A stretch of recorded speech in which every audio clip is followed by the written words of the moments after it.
Welcome to your favourite YouTube channel Amit Sharma PSR। और आज हमारी क्लास 9th की नेक्स्ट वीडियो और इसमें हम चैप्टर 4 करेंगे लीनियर इक्वेशंस इन टू वेरिएबल्स। और इस चैप्टर को हम कंप्लीट करेंगे MCQs से और MCQs लेंगे हम एग्जाम्पलर प्रॉब्लम्स की एक्सरसाइज 4.1 से। बट इसको करने से पहले मैं थोड़ा सा तुम्हें इसका बेसिक्स बता दूं। तो लीनियर इक्वेशन के बारे में हमने क्लास 6 से पढ़ा है कि ऐसी इक्वेशन जिनकी डिग्री 1 होती है उनको हम लीनियर इक्वेशन बोलते हैं। वन वेरिएबल हमने 6th क्लास में पढ़ी थी ax + b = 0।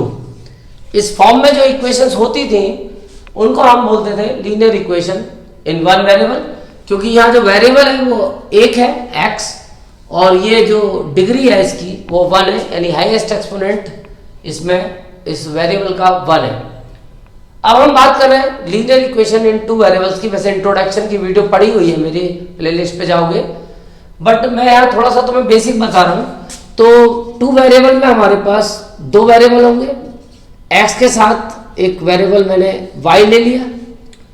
ये जो x और y है ये दोनों वेरिएबल है और a b c are real numbers constant. But एक कंडीशन भी है कि a कभी भी 0 नहीं हो सकता और b 0 नहीं हो सकता। a and b must not be equal to 0, क्योंकि हम a को 0 करते हैं तो x 0 हो जाएगा, यानी एक वेरिएबल खत्म। और अगर हम b को 0 करते हैं तो y 0 हो जाएगा, और दोनों को 0 करते हैं तो x और y दोनों खत्म हो जाएंगे। इसका मतलब ये जो कोफिशिएंट है x और y के वो कभी भी 0 नहीं हो सकते। अब हमारा इस चैप्टर में मेन काम है सॉल्यूशंस, यानी मेन थीम हमारी सॉल्यूशन के ऊपर है। तो व्हाट इज सॉल्यूशन? तो लीनियर इक्वेशन वन वेरिएबल में तुमने सॉल्यूशंस के बारे में पढ़ा है कि जैसे मैं एक इक्वेशन लेता हूं x + 5 = 0। ये एक लीनियर इक्वेशन वन वेरिएबल है और बात करता हूं मैं इसके सॉल्यूशन की। तो अगर हम इस इक्वेशन को सॉल्व करते हैं तो हमें x की वैल्यू मिलती है -5। तो इसका सॉल्यूशन हुआ -5, यानी सॉल्यूशन एक ऐसी वैल्यू जिसको अगर हम वेरिएबल की जगह इक्वेशन में पुट कर दें तो LHS = RHS, यानी 0 = 0। तो ये इसका सॉल्यूशन है। क्या इसका कोई और सॉल्यूशन भी पॉसिबल है? तो शायद अब तुम x की कोई भी वैल्यू लगाओगे -5 के अलावा तो ये कभी भी LHS RHS इक्वल नहीं होगी। यानी linear equation one variable has a unique solution, उसका एक यूनिक सॉल्यूशन होगा हर लीनियर इक्वेशन वन वेरिएबल का। बट अगर हम बात करें टू वेरिएबल की, तो टू वेरिएबल में अगर मैं इक्वेशन लेता हूं 2x - 3y = 7, ये मैंने एक लीनियर इक्वेशन ले ली टू वेरिएबल में। अगर मैं इसके सॉल्यूशन की बात करता हूं तो x और y की ऐसी वैल्यू जो इसको सेटिस्फाई कर दे। तो सपोज मैं यहाँ x की वैल्यू लगाऊं कोई ऐसी वैल्यू की जिससे इसका डिफरेंस करके 7 आ जाए। तो मैं यहाँ x की जगह 8 लगा दूं और 8 × 2 = 16, x = 8, तो 2 × 8 यानी कि 16। अब 16 में से हम कितना माइनस करें तो 9, यानी y की वैल्यू में अगर 3 लगा दूं तो हमारा आंसर जो आता है वो 7 आ जाता है। 16 - 9 यानी कि 7। तो 7 = 7, यानी कि ये इस इक्वेशन का सॉल्यूशन बन गया। x = 8 और y = 3। क्या हम कोई और वैल्यू भी ऐसी सोच सकते हैं जिसको पुट करने से ये इक्वेशन वेरीफाई हो जाए? तो सोच सकते हैं। अगर मैं x की जगह 2 लगा दूं और y की जगह -1 लगा दूं, x की जगह 2 और y की जगह -1, तो अब मैं देखूं तो 2 × 2 और 3 × -1, तो 2 × 2 = 4 और माइनस की माइनस से इंटू करेंगे प्लस, यानी कि 3 × 1 = 3 और 4 + 3 7। तो यहाँ फिर हमें 7 = 7 मिल गया। तो इसका मतलब ये भी इस इक्वेशन का सॉल्यूशन है। तो फाइनली मैंने तुम्हें 2 सॉल्यूशन बताए, अभी तुम 3, 4, 5 इनफाइनेटली मैनी सॉल्यूशंस ऐसे ढूंढ सकते हो। यानी x और y की इनफाइनेटली मैनी वैल्यूज ऐसी हो सकती हैं, सॉल्यूशंस हो सकते हैं जो इस इक्वेशन को सेटिस्फाई करेंगे। तो सॉल्यूशन का मतलब ऐसी value, a pair of values of x and y which satisfy the given equation, जो इस इक्वेशन को सेटिस्फाई कर दे, ऐसी वैल्यूज को हम इक्वेशन का सॉल्यूशन बोलते हैं। अब ये सॉल्यूशन का यूज क्या है इस चैप्टर में? तो वैसे तो सॉल्यूशन निकालना ही हमारे लिए एक क्वेश्चन है कि हमें सॉल्यूशन फाइंड करने हैं, सॉल्यूशन वेरीफाई करने हैं। तो वेरीफाई करने का तरीका भी यही है कि तुम एक्स और वाई की वैल्यू पुट करो। अगर पुट करने पे LHS RHS इक्वल आ जाए तो सॉल्यूशन है, वरना सॉल्यूशन नहीं है, क्योंकि हर वैल्यू एक्स और वाई की इसको सेटिस्फाई नहीं करेगी।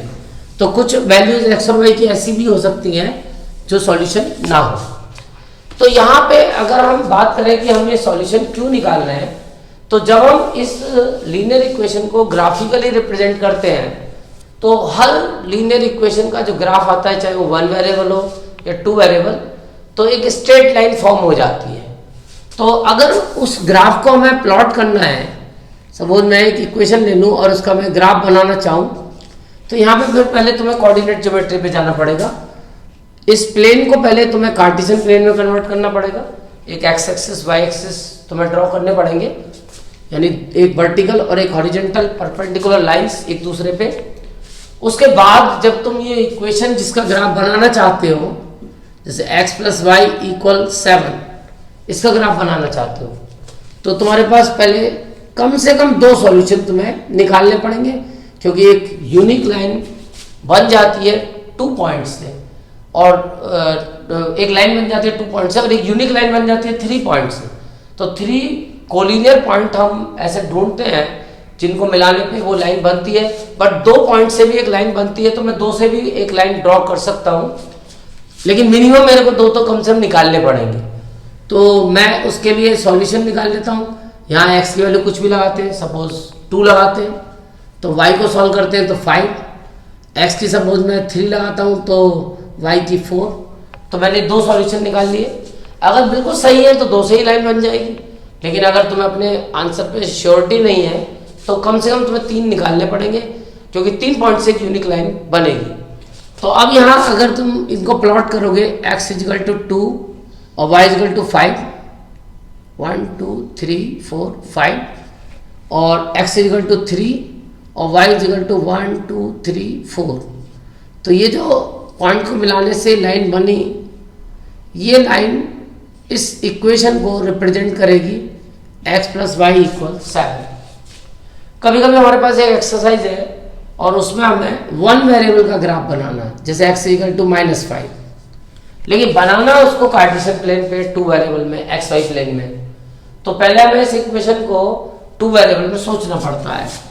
तो जब इसको हम 2 वेरिएबल में सोचेंगे, तो क्योंकि y तो इसमें है नहीं, तो हम उसको 0 कोफिशिएंट के साथ 0y करके सोच लेंगे, और इसका जब हम ग्राफ बनाएंगे तो तुम देखोगे कि वो जो ग्राफ आएगा, अगर हम x = का ग्राफ बना रहे हैं, जैसे x = -5 का, तो ये हमारा x एक्सिस है और ये y एक्सिस।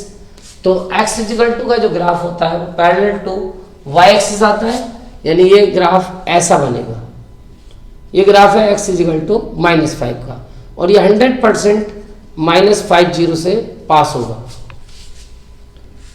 इसके अलावा और भी बहुत सारे सॉल्यूशंस होंगे, लेकिन उनमें y उसको इफेक्ट नहीं कर रहा, यानी x -5 फिक्स है। y की वैल्यू तुम यहाँ कुछ भी पुट करो, बट तुम्हें x ऑलवेज -5 मिलेगा, तो वो पैरेलल टू y एक्सिस ही बनेगा। और अगर y = -5 का ग्राफ है और इसको हम स्टैंडर्ड फॉर्म में लिखते हैं, तो 0x + y = -5, तो ये जो ग्राफ बनेगा, ये y = का ग्राफ अगर माइनस में है तो नीचे से जाएगा पैरेलल टू x एक्सिस। ये ग्राफ होगा y = -5, और ये 100% 0 -5 से पास होगा। तो इसका मतलब x = का graph parallel to y axis बनता है अगर हम उसको कार्टेशियन प्लेन पे 2 वेरिएबल्स में शो करते हैं, 1 वेरिएबल को 2 वेरिएबल में। और y = का जो ग्राफ होता है वो पैरेलल टू x एक्सिस जाएगा, और अगर y की वैल्यू नेगेटिव है तो नीचे से जाएगा, पॉजिटिव है तो ऊपर से जाएगा। ऐसे ही x की वैल्यू नेगेटिव है तो पीछे से जाएगा, और x की वैल्यू पॉजिटिव है तो आगे से जाएगा। और अगर x की वैल्यू एग्जैक्ट 0 है तो y एक्सिस पे ही आएगा।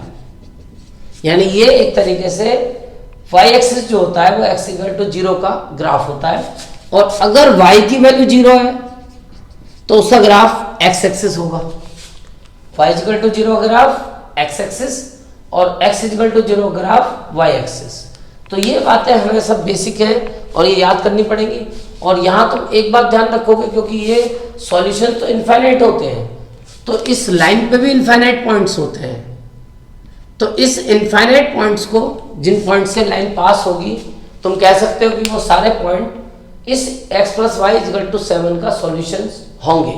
यानी 100% ये ग्राफ यहाँ से 0,7 से पास होगा, क्योंकि 0,7 इसका एक सॉल्यूशन है। 100% ग्राफ आगे जाएगा तो ये 7,0 से पास होगा, क्योंकि 7,0 भी इसका एक सॉल्यूशन है। तो इसका मतलब जो भी पॉइंट हमारा इस ग्राफ पे लाइज करेगा, इस स्ट्रेट लाइन पे लाइज करेगा, जिसको हमने इस इक्वेशन का ग्राफ बोला है, तो वो सारे पॉइंट इस इक्वेशन के सॉल्यूशंस होंगे। तो इसके बेस पे भी क्वेश्चन आते हैं एमसीक्यू में भी। तो अब हम स्टार्ट करते हैं अपनी एक्सरसाइज, और ये बेसिक चीज़ें तुम्हें ध्यान रखनी है। वैसे सारी बेसिक चीज़ें मैं पीछे अपनी जो प्लेलिस्ट में जाओगे वहाँ पे वीडियोस में करा चुका हूँ, वहाँ से तुम इन सारी वीडियोस को देख सकते हो।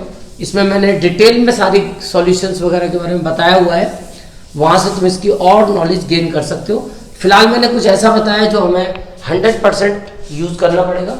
और हम अब लेना है एग्जाम्पलर प्रॉब्लम्स की एक्सरसाइज 4.1। ये पूरी एक्सरसाइज एमसीक्यूज की है, जो तुम्हारी फर्स्ट टर्म के लिए बहुत इंपॉर्टेंट है। और यहाँ इस एक्सरसाइज के लिए अगर तुम्हारे पास एग्जाम्पलर की बुक नहीं है तो मेरा टेलीग्राम चैनल, तुम्हें डिस्क्रिप्शन बॉक्स में उसका लिंक भी मिलेगा, और पब्लिक चैनल है, उसको सर्च कर सकते हो टेलीग्राम पे। वहाँ से ज्वाइन करके तुम्हें इस एक्सरसाइज की पीडीएफ मिल जाएगी। तो जो भी मैं एमसीक्यूज की वीडियो दूंगा एग्जाम्पलर की, वो सबकी पीडीएफ तुम्हें वहाँ अवेलेबल होंगी।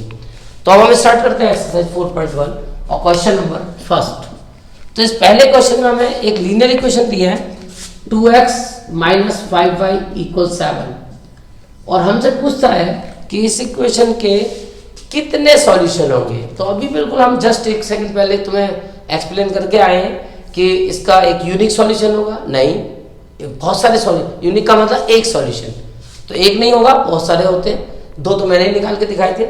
दो होंगे, दो भी हो सकते हैं, दो से ज्यादा भी हो सकते हैं। इनफाइनाइटली मैनी सॉल्यूशन, तो इसका सी ऑप्शन करेक्ट है। इनफाइनाइटली मैनी सॉल्यूशन, तो ये ऑप्शन इसका सही है, इनफाइनाइटली मैनी सॉल्यूशंस। तीसरा ऑप्शन था नो सॉल्यूशन, तो ये गलत है। तो एक लीनियर इक्वेशन 2 वेरिएबल के इनफाइनाइटली मैनी सॉल्यूशंस हो सकते हैं। और इसके बाद हमारे पास ऑप्शन है सेकंड क्वेश्चन, और सेकंड क्वेश्चन में फिर हमारे पास एक इक्वेशन दी है सेकंड क्वेश्चन, और उस इक्वेशन में हमें दिया है 2x प्लस 5y इक्वल 7। ये एक लीनियर इक्वेशन है 2 वेरिएबल्स में। 2x plus 5y equal 7 has a unique solution. इसका एक यूनिक सॉल्यूशन हो सकता है इफ x एंड y, अगर x और y को मैं फिक्स कर दूं, क्या क्या फिक्स करूं, तो एक कंडीशन दी है नेचुरल नंबर। अगर मैं x और y को नेचुरल नंबर फिक्स कर दूं तो इसका एक यूनिक सॉल्यूशन होगा। या फिर अगर मैं, एक ऑप्शन है बी, पॉजिटिव रियल नंबर, मैं अगर कोई पॉजिटिव रियल नंबर ही पुट करूं तो इसका एक यूनिक सॉल्यूशन होगा। सी ऑप्शन हमारे पास है रियल नंबर्स, कोई भी रियल नंबर अगर हम लें तो इसका आंसर एक यूनिक सॉल्यूशन इसका होगा। और डी ऑप्शन है रेशनल नंबर, अगर मैं इसका जो सॉल्यूशन है वो कोई भी एक्स और वाई की वैल्यू रेशनल नंबर ले लूं तो इसका एक यूनिक आंसर होगा नो, क्योंकि रेशनल नंबर में पॉजिटिव भी आ सकते हैं और नेगेटिव भी आ सकते हैं। तो वो आंसर से फिर ये जो सॉल्यूशंस हैं वो बहुत सारे सॉल्यूशंस बन सकते हैं, बट हमें बात करनी है एक यूनिक सॉल्यूशन की। रियल नंबर्स में भी बहुत सारे ऑप्शन बन सकते हैं, ऑल रेशनल एंड इरेशनल, तो ये भी इसका ऑप्शन नहीं होगा। पॉजिटिव रियल नंबर्स, तो पॉजिटिव रियल नंबर्स में इरेशनल भी आ सकते हैं, तो ये भी इसका आंसर नहीं होगा। नेचुरल नंबर्स, तो मैं तुम्हें दिखा भी सकता हूं, अगर x इजिकल टू 1 और y इजिकल टू 1 तुम यूज करके यहाँ पे सॉल्यूशन निकाल के सोचते हो तो तुम्हारा आंसर वेरीफाई हो जाता है 2 + 5 यानी 7 = 7। तो अब कोई भी दो पॉजिटिव नंबर नेचुरल नंबर तुम पुट करोगे तो कभी भी तुम्हारा ये आंसर वेरीफाई नहीं होगा, यानी 7 = 7 नहीं आएगा।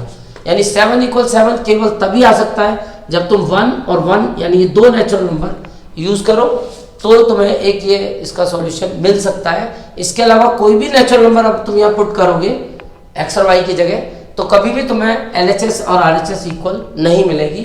तो इसका यही एक यूनिक सॉल्यूशन है इस नेचुरल नंबर के हिसाब से, कि नेचुरल नंबर की कैटेगरी से। वैसे तो तुम इनमें से कोई ऑप्शन यूज करते हो, रियल नंबर या रेशनल नंबर, तो तुम इसके और भी आंसर ढूंढ सकते हो, सॉल्यूशन ढूंढ सकते हो, क्योंकि इसके इनफाइनाइट सॉल्यूशंस होंगे।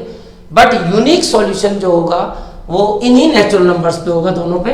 इसके अलावा अब तुम कोई और नेचुरल नंबर यूज करो तो तुम्हारा ये आंसर कभी भी वेरीफाई नहीं होगा LHS RHS, यानी कोई और सॉल्यूशन तुम इसका नेचुरल नंबर में नहीं ढूंढ पाओगे।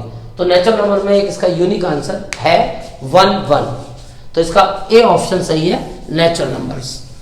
अब इसके बाद हमारे पास क्वेश्चन नंबर 3 है, और इस क्वेश्चन नंबर 3 में फिर हमारे पास एक सॉल्यूशन दिया है 2 0, एक सॉल्यूशन है 2 0, और एक इक्वेशन दी है हमें 2x + 3y = k।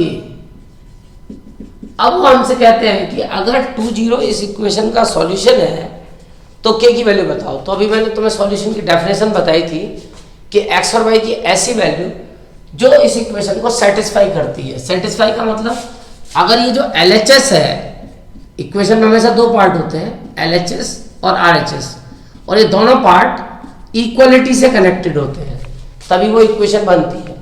तो अगर हम इस LHS में x और y आ रहा है, RHS में तो x और y आ ही नहीं रहा, तो ये जो x और y की जगह ये वैल्यू हम पुट करते हैं, अगर ये सॉल्यूशन है तो LHS must be equal to RHS होनी चाहिए।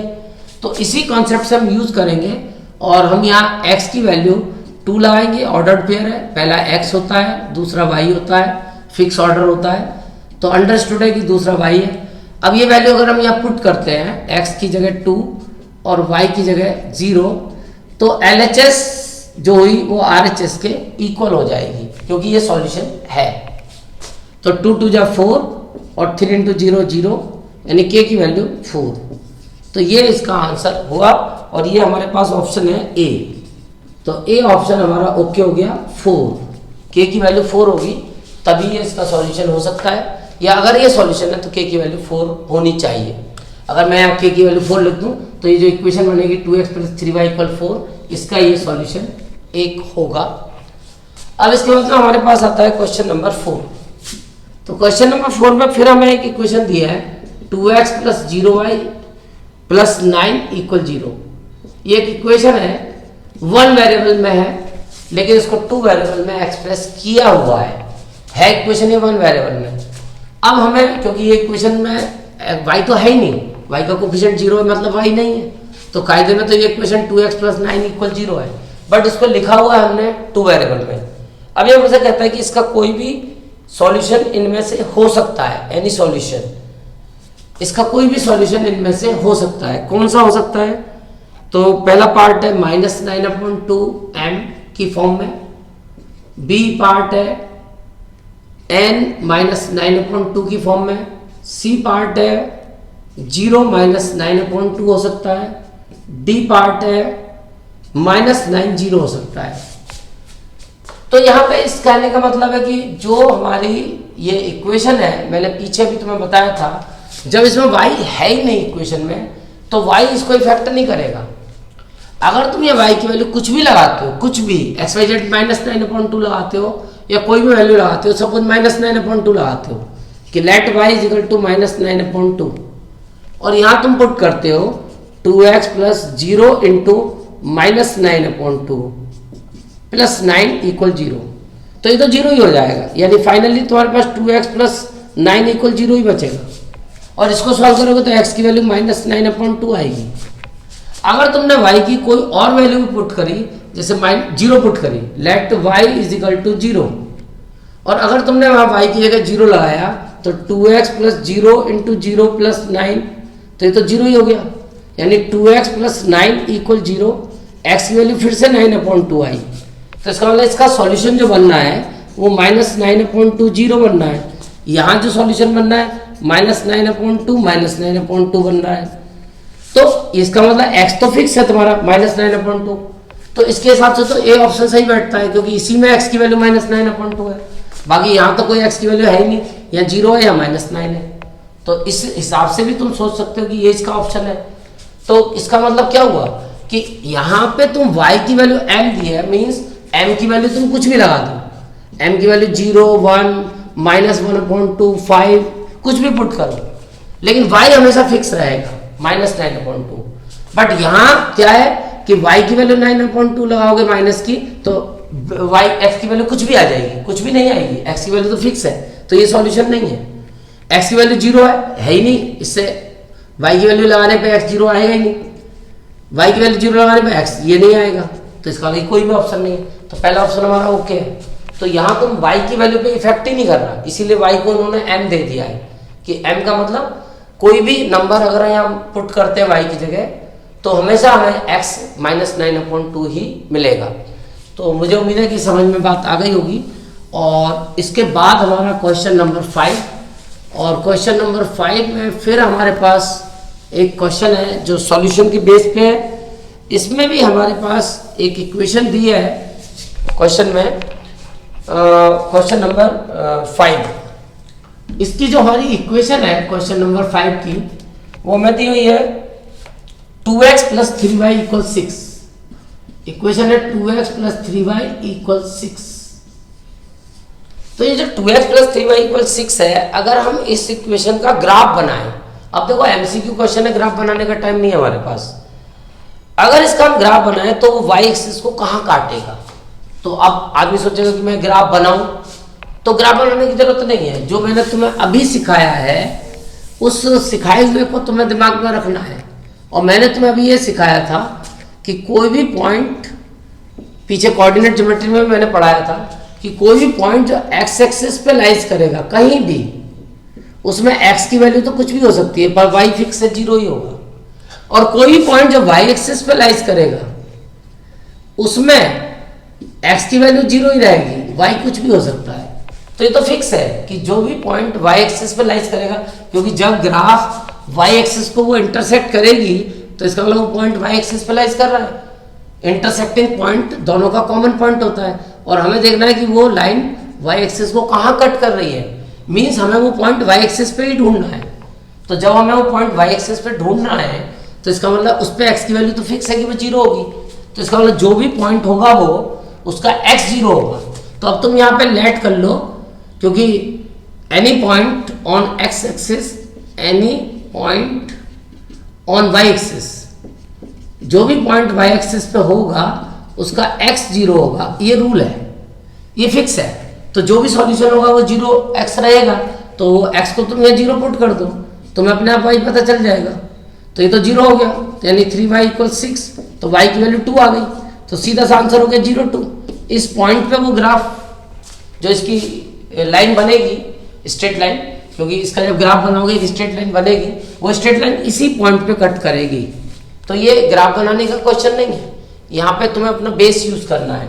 तो इसका सही ऑप्शन हुआ ऑप्शन नंबर 3, वो 4 डी, इसका डी ऑप्शन सही है 0, 2। ये जो ग्राफ बनेगा वो 0, 2 के से काटेगा। और अगर बाई चांस ये एक्स एक्सिस पे पूछता तो वहां तुम y की वैल्यू 0 पुट करते, तो अपने आप तुम्हें वो पॉइंट मिल जाता। तो मुझे उम्मीद है कि अब तुम इस कॉन्सेप्ट को यूज कर लोगे। अगर एमसीक्यू में कहीं आता है कल को टीचर एक्स एक्सिस की जगह y एक्सिस दे दे, तो वहाँ तुम फिर वो जो सॉल्यूशन फाइंड करोगे, वो जो पॉइंट फाइंड करोगे, वो पुट करोगे वहाँ पे। यहाँ तुमने x की वैल्यू 0 पुट करी थी, वहाँ पे y की वैल्यू 0 पुट करोगे। अब इसके बाद में हमारे पास फिर जो नेक्स्ट क्वेश्चन है क्वेश्चन नंबर 6, इसमें हमें एक इक्वेशन दी है 1 वेरिएबल में x = 7, और हमें कहते हैं कि अगर इस इक्वेशन को क्वेश्चन नंबर 6 क्वेश्चन है, the equation x = 6 in 2 variables can be written as. इसको अगर हम 2 वेरिएबल में लिखें तो कैसे लिखेंगे? तो देखो x तो है ही, y नहीं है, तो जो नहीं होता उसको 0 के साथ लिखते हैं। तो इसकी फॉर्म बनेगी x + 0y = 7। तो ये 1 वेरिएबल को 2 वेरिएबल में लिखने की स्टाइल होती है। तो यहाँ जो वेरिएबल नहीं होता है उसको 0 के साथ लिख देते हैं। तो 6 क्वेश्चन का हमारा ऑप्शन है बी, ये बी ऑप्शन है हमारे पास। x plus 0y equal 7। तो बी ऑप्शन इसका ओके हो गया। तो बी ऑप्शन इसका सही है। 1x मतलब 1 भी कोफिशिएंट दिखाना चाहो तो दिखा सकते हो। 1x plus 0 into Y equal 7। इसके बाद में फिर हमारे पास है 7th क्वेश्चन, और इस 7th क्वेश्चन में हमें पूछा है any point on x axis. तो अभी बताया जस्ट एक सेकंड पहले, any point on x axis. तो ये फिक्स है कि कोई पॉइंट एक्स एक्सिस पे होगा तो उसके कोऑर्डिनेट x0 की फॉर्म में होंगे। ये फिक्स है बिल्कुल, इसको तुम याद कर सकते हो। और एनी पॉइंट, ये एक्स्ट्रा बता रहा हूं, पीछे मैंने बता दिया था, any point on y axis. कल को टीचर y एक्सिस पूछेगा तो वहां तुम्हारा आंसर होगा 0y। तो फिलहाल इसका ऑप्शन हमारा सही हुआ सी। ये सी पार्ट दे रखा है x0। कोई पॉइंट जो x एक्सिस पे होगा वो x0 के फॉर्म में उसके कोऑर्डिनेट होंगे। अब वेयर x की वैल्यू कुछ भी हो सकती है, पॉजिटिव नेगेटिव, कोई भी हमारा इंटीजर या रियल नंबर आ सकता है। इसके बाद में फिर है हमारा question number 8, any point on y is equal to x is of the form. कोई भी पॉइंट जो होगा हमारा, अगर इक्वेशन है y is equal to x की फॉर्म में, तो इनमें से कौन सा पॉइंट उसका हो सकता है जो उस पर लाइज करेगा। इक्वेशन का अगर हम ग्राफ बनाएंगे, ए बी ऑप्शन है a0 है, और सी ऑप्शन है a0, और डी ऑप्शन है a माइनस ए। तो भैया देखो क्लियर दिख रहा है तुम्हें, x और y दोनों इक्वल है। यानी अगर मैं लेट करता हूं कि x बराबर a, तो x बराबर a लगाता हूं तो y भी तो ये आना चाहिए। तो पहले ऑप्शन ओके है। अगर तुमने यहाँ पे x की जगह 0 लगाया तो y भी तो 0 आएगा। x अगर 0 लगाते हो तो y भी 0 आया, यानी 0 0 भी हो सकता है। लेकिन ये नहीं हो सकता, यहाँ पे x और y अलग अलग है। ये भी नहीं हो सकता x और y डिफरेंट है, ये भी नहीं हो सकता x और y डिफरेंट है। तो केवल एक पहला ही सॉल्यूशन है जिसमें x और y इक्वल है, और कंडीशन भी हमारे पास यही है, x इक्वल टू y। तो इसका मतलब ए ऑप्शन इसका सही है, ए।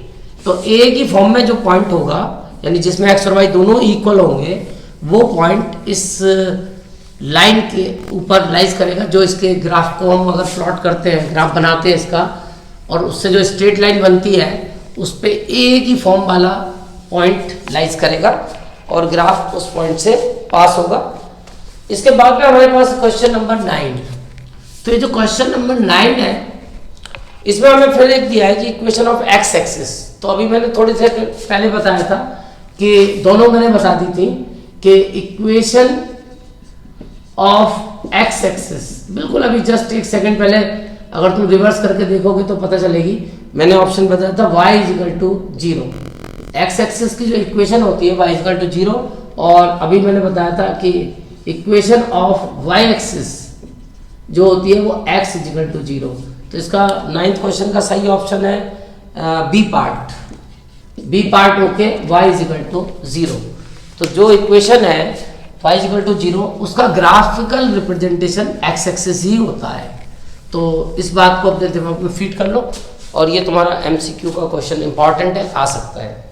इसके बाद क्वेश्चन नंबर 10, इसमें हमें फिर एक वन वेरिएबल में इक्वेशन दिया है, और हमसे वो पूछ रहा है, जैसे इक्वेशन तो हमें दी है y इज इक्वल टू 6, एक इक्वेशन दी है y इज इक्वल टू 6, और हमसे पूछते हैं कि इसका जो ग्राफिकल रिप्रेजेंटेशन है वो क्या होगा। तो अभी मैंने इसका भी कॉन्सेप्ट तुम्हें पीछे बताया था कि अगर हम इसको ग्राफ पे रिप्रेजेंट करते हैं तो ये फिक्स मैटर है, इसमें कोई शक वाली बात नहीं है कि इसका जो ग्राफ बनता है y इक्वल टू b की फॉर्म में, मैंने बताया था, वो हमेशा पैरेलल टू x एक्सिस बनता है। ये y इक्वल टू b का ग्राफ है। अब b की वैल्यू कुछ भी हो सकती है, 1 2 3 4 5 6, और अगर y equal to minus b का ग्राफ है तो वो नीचे से जाएगा, बस इतना फर्क है। अगर x इक्वल टू a का ग्राफ है तो वो इधर से जाएगा, अभी थोड़ी देर पहले बताया था, और x equal to minus a का ग्राफ है तो पीछे से जाएगा। तो ये फिक्स मैटर होता है। तो यानी कि पहला ऑप्शन कि ये जो ग्राफ होगा पैरेलल टू x एक्सिस होगा, y इक्वल टू b का ग्राफ। लेकिन ये कहाँ से जाएगा, तो मैंने अभी बताया था ये 0b से जाएगा, यानी यहाँ से यहाँ तक का जो डिस्टेंस है वो b रहेगा। अब हमारे पास अगर b की वैल्यू 6 है तो 6 रहेगा, और 5 है तो 5 रहेगा। तो कुल मिला के इसका ऑप्शन ए ओके है। 10th क्वेश्चन का ए पार्ट ओ पे है, ये सही है। पैरेलल टू कौन सा एक्सिस था, एक्स एक्सिस, एक्स एक्सिस के पैरेलल होगा और साथ में at a distance 6 units from origin से 6 यूनिट के डिस्टेंस पे वो पास होगा लाइन। जब इसका ग्राफ बनाओगे, बना के देख सकते हो इसके जो सॉल्यूशंस होंगे, क्योंकि x तो इसको इफेक्ट ही नहीं करेगा, x की वैल्यू कुछ भी लगा दो, पर y की वैल्यू हमेशा 6 रहेगी। अब इन सॉल्यूशन को प्लॉट करना तो तुम्हें ये ग्राफ मिल जाएगा और उसका डिस्टेंस देखना ओरिजिन से तो 6 यूनिट्स होगा। तो फाइनली तुम्हारा ए ऑप्शन ओके है। अब इसके बाद आते हैं हम अपने क्वेश्चन नंबर 11 पे।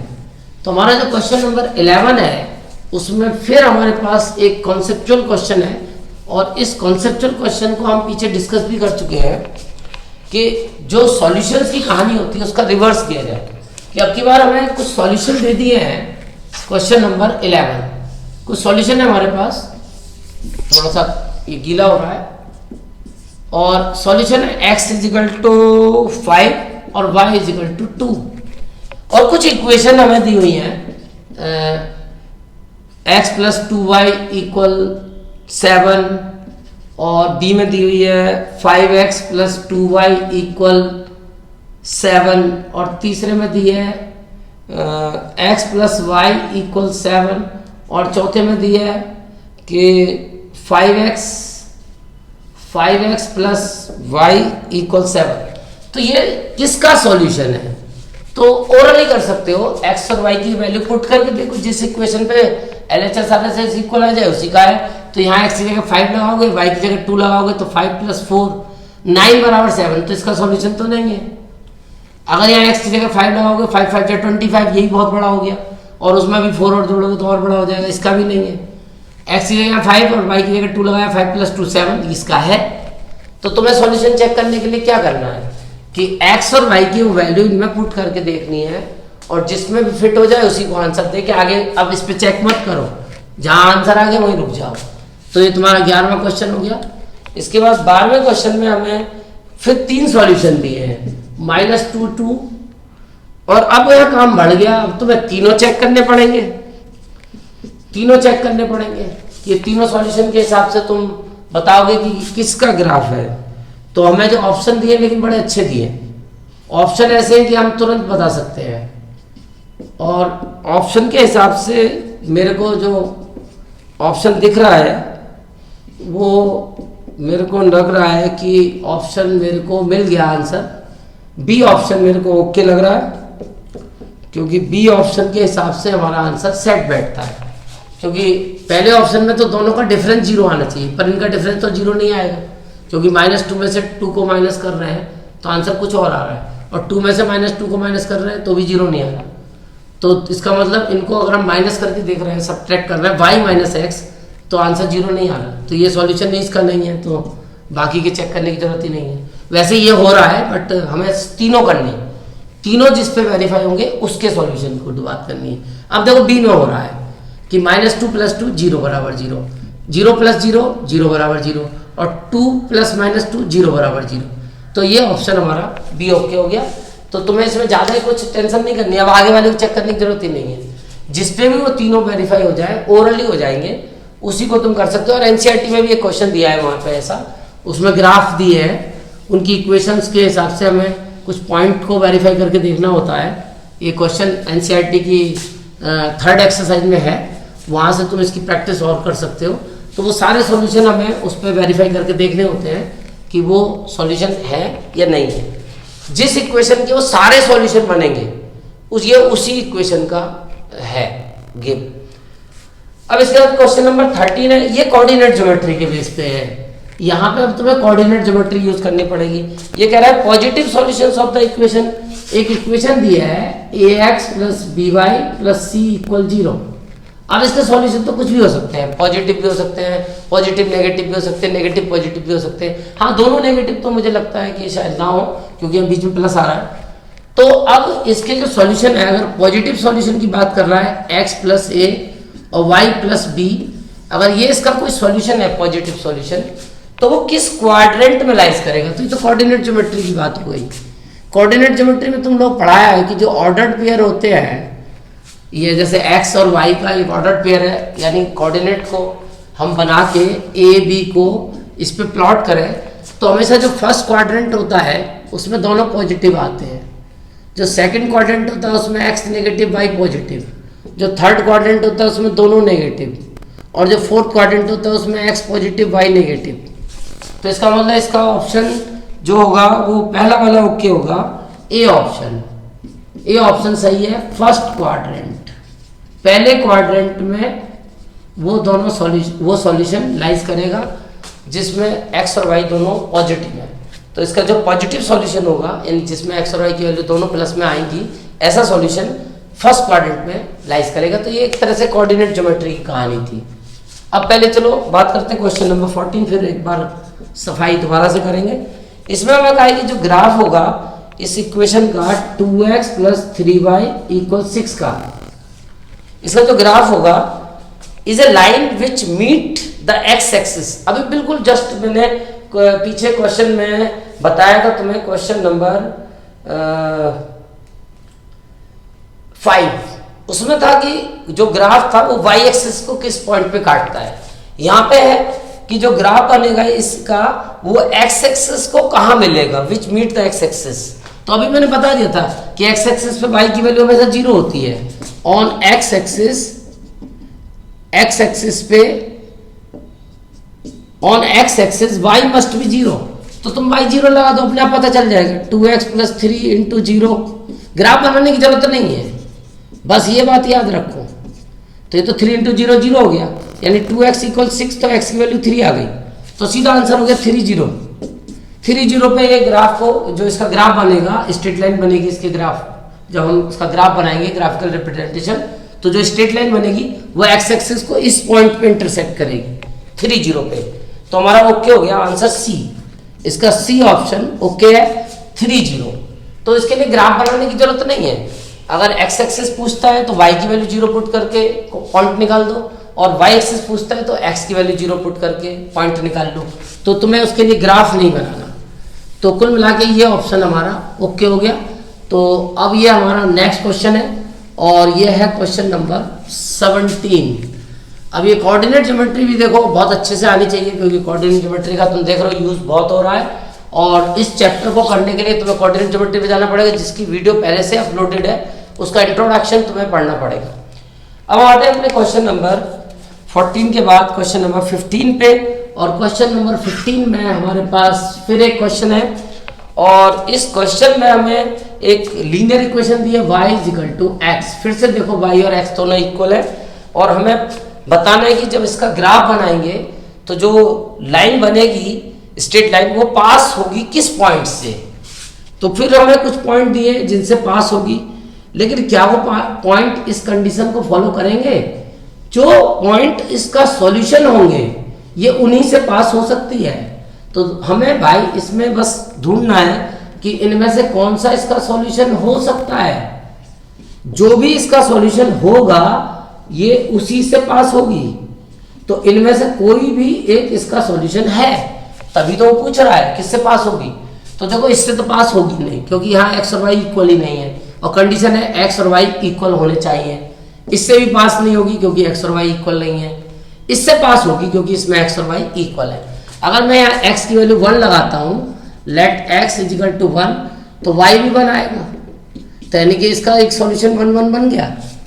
तो इसका मतलब ये 1 1 से पास होगी, क्योंकि जो सॉल्यूशन होते हैं उन्हीं से वो ग्राफ जो बनाओगे तो वो स्ट्रेट लाइन पास होगी।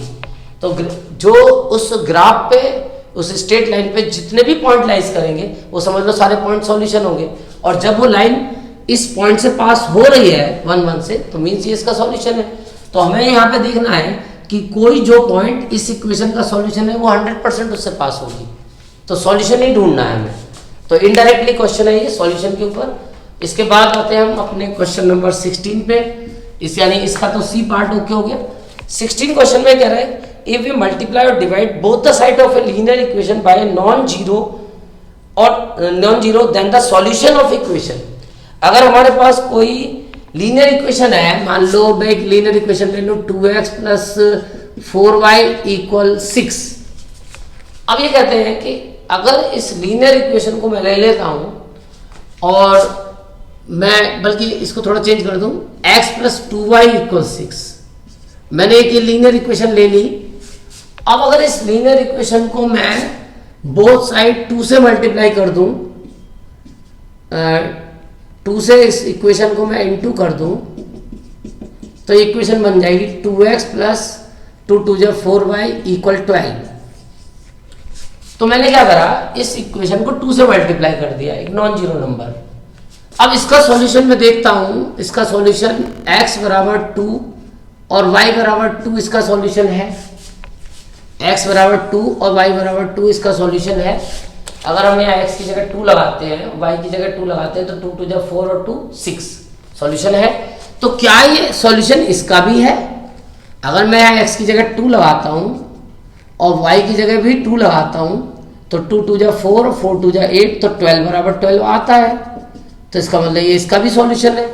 तो इसका मतलब ये तो मैंने मल्टीप्लाई किया इसको, इक्वेशन को 2 से, तो सॉल्यूशन तो चेंज नहीं हुआ। तो इसका मतलब अगर हम किसी इक्वेशन को किसी नॉन जीरो कांस्टेंट नंबर से मल्टीप्लाई करते हैं तो आंसर चेंज नहीं होते। हाँ, डिवाइड पे भी नहीं होते। अगर मैं इस इक्वेशन को अब अगर 2 से डिवाइड कर दूं, तो तुम देखोगे कि इसको 2 से डिवाइड में अगर करता हूं तो ये इक्वेशन बन जाती है x प्लस 2y इक्वल 6। तो तुम्हें मैंने दिखा दिया कि ये सॉल्यूशन इसका भी था। तो इसका मतलब क्या हुआ कि 2 2 जो सॉल्यूशन है वो इसका भी है और इसका भी है, और इससे मैं यहाँ कैसे आया हूँ, डिवाइड करके आया हूँ। तो इसका मतलब डिवाइड करने से भी सॉल्यूशन चेंज नहीं हुआ, इससे मैं इस पर पहुंचा मल्टीप्लाई से, तो भी सॉल्यूशन चेंज नहीं हुआ। तो इसका मतलब किसी भी इक्वेशन को अगर हम किसी नॉन जीरो कांस्टेंट नंबर से मल्टीप्लाई डिवाइड करते हैं तो सॉल्यूशन चेंज नहीं होते। तो इसका ऑप्शन है बी, इसका बी ऑप्शन ओके है क्वेश्चन नंबर 16 का, कि remains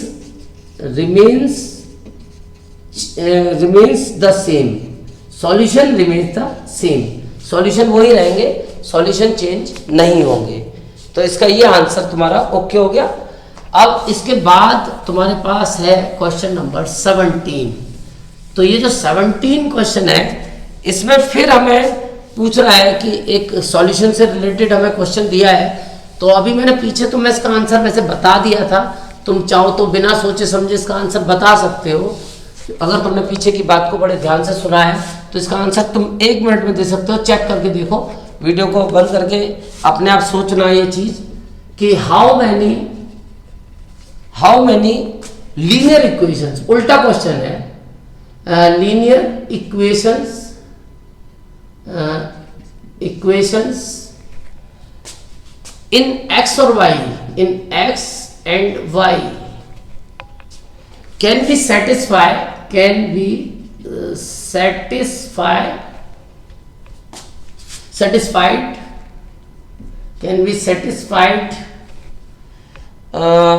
by x is equal to 1 and y is equal to 2। उल्टा क्वेश्चन। अभी हमने बताया था कि एक लीनियर इक्वेशन के हजारों सॉल्यूशन होते हैं। अब ये क्वेश्चन उल्टा है कि इस सॉल्यूशन की कितनी इक्वेशन पॉसिबल है, यानी इस इक्वेशंस जो ऐसी कितनी इक्वेशंस हो सकती हैं जिनका ये सॉल्यूशन होगा। तो लाओ मैं बताता हूं, x प्लस वाई इक्वल 3, इस इक्वेशन का ये सॉल्यूशन है। अगर तुम ये x की जगह 1 और y की जगह 2 लगाओगे तो 3 बराबर 3 सॉल्यूशन है। और 2x प्लस वाई इक्वल 4, इसका भी ये सॉल्यूशन है। x की जगह 1 लगाओगे तो 2 बन जाए 2 और plus 2 4। 3x plus y equal 3 बन जाए 3 और 2 5। तो 3 तो मैंने बता दी। ये तीनों इक्वेशन का सॉल्यूशन यही है, x equal to 1 y equal to 2। Put करके देखो तो हमेशा ये इक्वेशंस वेरीफाई हो रही है। इसका मतलब कि एक सॉल्यूशन हजारों इक्वेशन का हो सकता है और एक इक्वेशन के हजारों सॉल्यूशन हो सकते हैं। तो इसका मतलब इसका आंसर जो होगा वो होगा वही सी ऑप्शन,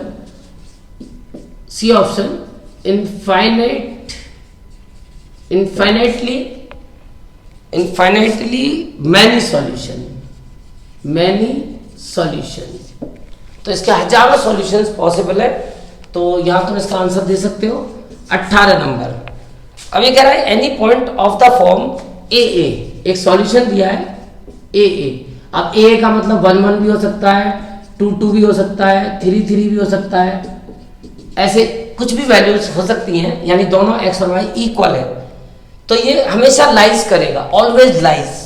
कहाँ करेगा? हमेशा एक्स एक्सिस पे नहीं करेगा, क्योंकि जो पॉइंट एक्स एक्सिस पे लाइज करता है उसके कोऑर्डिनेट तो x0 होते हैं। तो ये ऑप्शन गलत है इसका, लाइज ऑन एक्स एक्सिस लिखा है ऑन एक्स एक्सिस, तो ये ऑप्शन इसका रॉन्ग हो गया, ए नहीं होगा। एक्स एक्सिस पे लाइज नहीं करेगा, क्योंकि एक्स एक्सिस पे जो कोऑर्डिनेट होते हैं वो x0 की फॉर्म में होते हैं। ऑन वाई एक्सिस नहीं होगा ये आंसर भी, ऑन वाई एक्सिस, क्योंकि वाई एक्सिस पे जो सॉल्यूशन होते हैं वो 0y की फॉर्म में होते हैं, जबकि ये ए की फॉर्म में है, यानी कि 0 नहीं है यहाँ पे।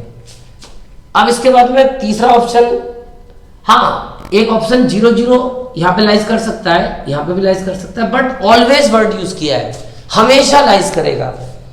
On y equal to x, best, ये ऑप्शन बेस्ट है।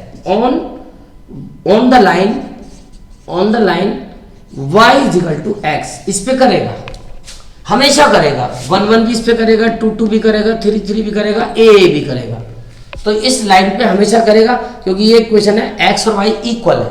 यहाँ स्टेटमेंट से पता चल रहा है कि ऐसा सॉल्यूशन जिसमें x और y इक्वल है वो इसका सॉल्यूशन है, और यहाँ पे यही कंडीशन है कि x और y इक्वल है। हाँ 0 0 भी है, पर 0 0 इस पे भी करेगा।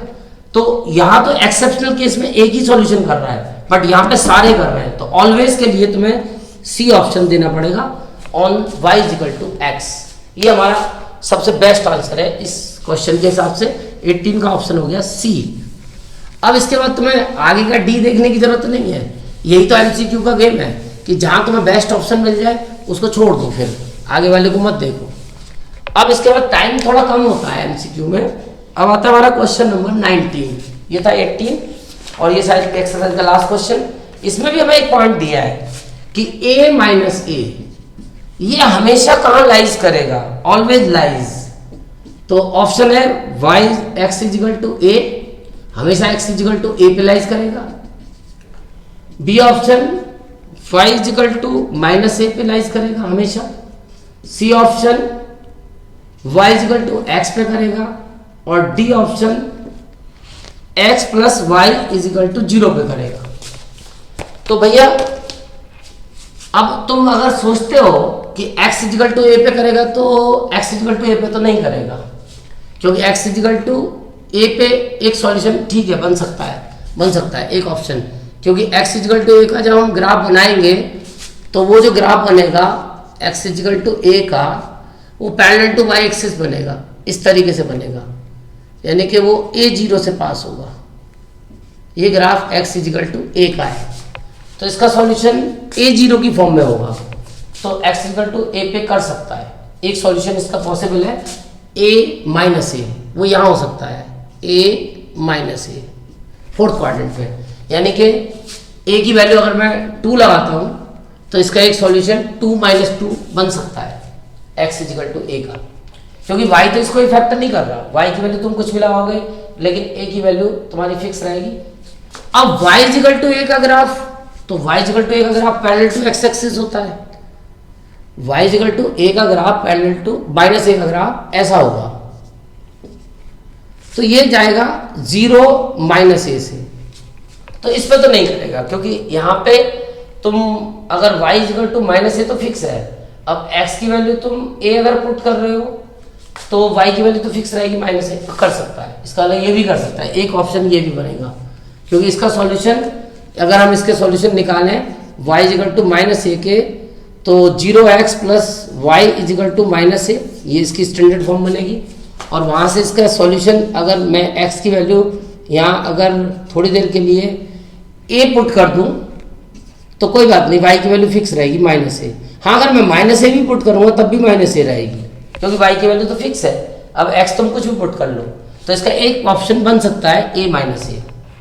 ऐसे ही x इजिकल टू ए का भी मैं तुम्हें एक्सप्लेन कर दूँ कि इसका सॉल्यूशन भी बन सकता है, क्योंकि इसको जब मैं स्टैंडर्ड फॉर्म में लिखूंगा तो x प्लस 0y इक्वल ए लिखूंगा, यानी यहाँ पे y इफेक्ट नहीं करेगा इसको, y की वैल्यू में कुछ भी रखूंगा, x हमेशा a ही रहेगा, ये फिक्स है। तो इसका यहाँ पे मैं चाहे a लिखूं या माइनस a लिखूं, आंसर x का a ही रहेगा। तो a माइनस a इसमें भी निकल आया, a माइनस a इसमें भी निकल आया। तो पॉसिबिलिटी इन दोनों में बन सकती है एक ऑप्शन, लेकिन उसने वर्ड यूज किया ऑलवेज। तो ये वाला तो हो ही नहीं सकता कि x और y इक्वल है, इस पे तो करेगा ही नहीं। x plus y equal to 0 बिल्कुल बेस्ट ऑप्शन, क्योंकि इन दोनों का सम हमेशा 0 बैठ रहा है। यहाँ a और b की, a और माइनस a की वैल्यू कुछ भी पुट करो, जैसे इसमें तो एक ही सॉल्यूशन था, बट इसका अगर तुम ग्राफ बनाओगे तो इसके जितने भी सॉल्यूशन तुम निकालोगे, क्योंकि उनका सम हमेशा 0 आना चाहिए, तो अगर तुमने यहाँ 2 रखा तो यहाँ -2 रखोगे, या 3 रखा -3 रखोगे, या a रखा -a रखोगे, और यहाँ -a रखा तो +a रखोगे। यानी कि हमेशा ये सॉल्यूशन, इसको तुम चेक कर लो, हमेशा रहेगा कि a की वैल्यू कुछ भी रखो तो b की वैल्यू उसकी नेगेटिव होगी, तो ये ऑलवेज लाइज करेगा। तो इसका बेस्ट ऑप्शन है डी। हाँ, इनके एक एक पॉसिबिलिटी बन गई, कोई बात नहीं, लेकिन ये हमेशा ऑलवेज वर्ड यूज कर रहे हैं, तो इसका आंसर डी होगा। तो अब मेरे को लगता है कि एक्सरसाइज क्लियर हो गई होगी, और अब next video most demanding video chapter 6 lines and angles. Thank you.